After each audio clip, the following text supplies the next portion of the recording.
Hello बच्चों, so let's read this question. So the question says, what is the significance of the atrioventricular node and the atrioventricular septum in the functioning of the heart? So हम इस question में किसकी significance बतानी है, atrioventricular node की significance बतानी है and the atrioventricular bundle that is the AV bundle and AV node की सिग्निफिकेंस बतानी है हम इस क्वेश्चन में in the functioning of the heart. So अगर हम देखें ये diagram, so this diagram is basically depicting the structure of the human heart. So हमने यहाँ पे लिख दिया स्ट्रक्चर ऑफ ह्यूमन हार्ट. अब आपको पता है कि जो ह्यूमन हार्ट है that is made up of the cardiac muscles, right. अब हम बोल सकते हैं कि कुछ स्पेशलाइज्ड कार्डिक मस्कुलेचर भी हमारे हार्ट में डिस्ट्रीब्यूटेड होता है और उसको हम बोलते हैं नोडल टिश्यू. क्या बोलते हैं हम उसको? Nodal tissue. अब ध्यान से देखो, आपको राइट एट्रियम में आपको दो पैच ऑफ टिश्यू दिख रहे होंगे, that is this one and this one.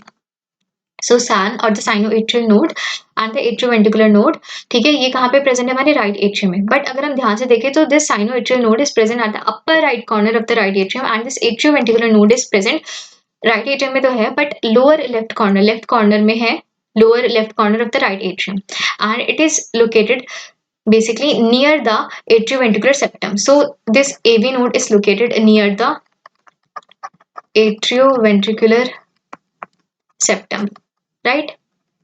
So देखो ये जो AV नोड है ना, वो अब जनरेट करेगा the bundle of the nodal fibres, जिनको कि क्या हम बोलते हैं AV बंडल्स बोलते हैं, जो कि आपको क्वेश्चन में पूछा भी गया है, एट्रियोवेंट्रिकुलर बंडल्स.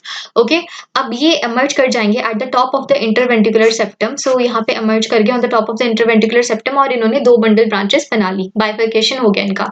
सो जो दो बंडल ब्रांचेस है हम इसको बोलेंगे हमारी राइट बंडल ब्रांच, ठीक है, और ये वाली कौन सी होगी? Left bundle branch. सो हमने इसको लिख दिया लेफ्ट बंडल ब्रांच और इधर लिख दिया हमने राइट बंडल ब्रांच. सो ये रही हमारी राइट बंडल ब्रांच.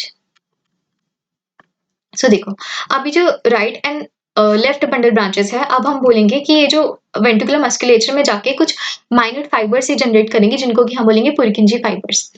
अब अगर हम सिर्फ ये वाला स्ट्रक्चर लेके अगर हम इसको बनाने की कोशिश करें तो कुछ ऐसा स्ट्रक्चर आएगा.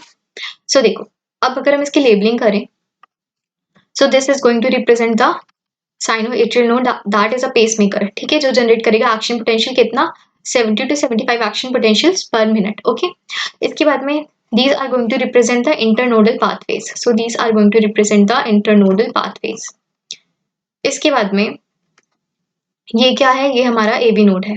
सो हमने यहाँ पे लिख दिया AV नोड. ओके, अब हमें पता है कि जो AV नोड है वहां से वो क्या जनरेट करेगा? हमारे bundle of the nodal fibres, जो कि AV बंडल है.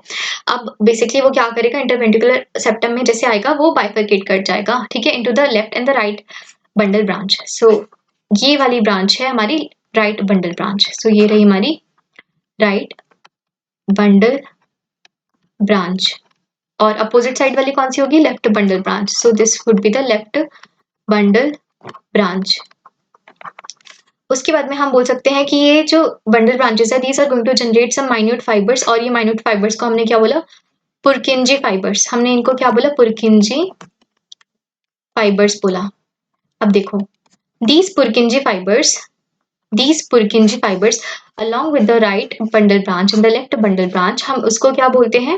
हम उसको बोलते हैं bundle of His.